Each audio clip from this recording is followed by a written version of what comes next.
Méditation du 19 novembre. Jésus est la question. Et voici qu'un docteur de la loi se leva et lui dit, pour le mettre à l'épreuve, Maître, que dois-je faire pour hériter la vie éternelle? Jésus lui dit, qu'est-il écrit dans la loi? Qui lis-tu? Luc 10, versets 25 et 26. As-tu déjà entendu quelqu'un dire que Jésus est la réponse à tous les problèmes? Ou que si tu as Jésus dans ton cœur, tout ira bien? Ou qu'il t'accordera tout ce que tu lui demanderas? Ce sont des déclarations très agréables et réconfortantes. Mais sont-elles vraiment vraies? Jésus est-il une sorte de génie magique qui nous donne ce que nous voulons? Ou un bouton d'urgence sur lequel nous appuyons lorsque nous sommes en difficulté? Ou un ensemble de solutions toutes faites qui nous épargnent le travail de réflexion et de décision? La vérité est que Jésus n'est rien de tout cela. En fait, il n'est pas la réponse. Jésus est la question. Qu'est-ce que je veux dire par là? Que Jésus n'est pas venu dans ce monde pour nous donner des réponses faciles et confortables, mais pour nous poser des questions difficiles et stimulantes. Des questions qui nous confrontent à notre réalité, à notre identité, à notre finalité et à notre destinée éternelle.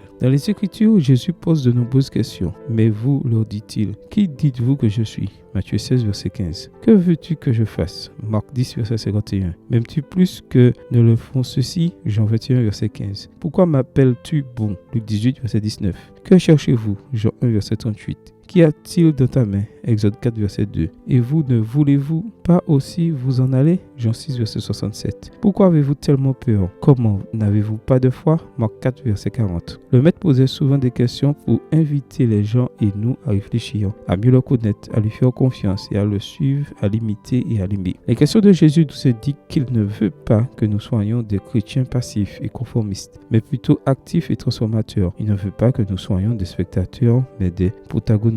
Il ne veut pas que nous soyons simplement religieux, mais disciples. Aujourd'hui, je t'invite à effectuer un exercice spirituel. Choisis une des questions évoquées ci-dessus et médite-la. Cherche dans ton cœur une réponse sincère et honnête, puis agis en conséquence. Jésus n'est pas la réponse, Jésus est la question. Et toi, comment vas-tu réagir? Amen. Bonne journée à toi et que le Seigneur te bénisse.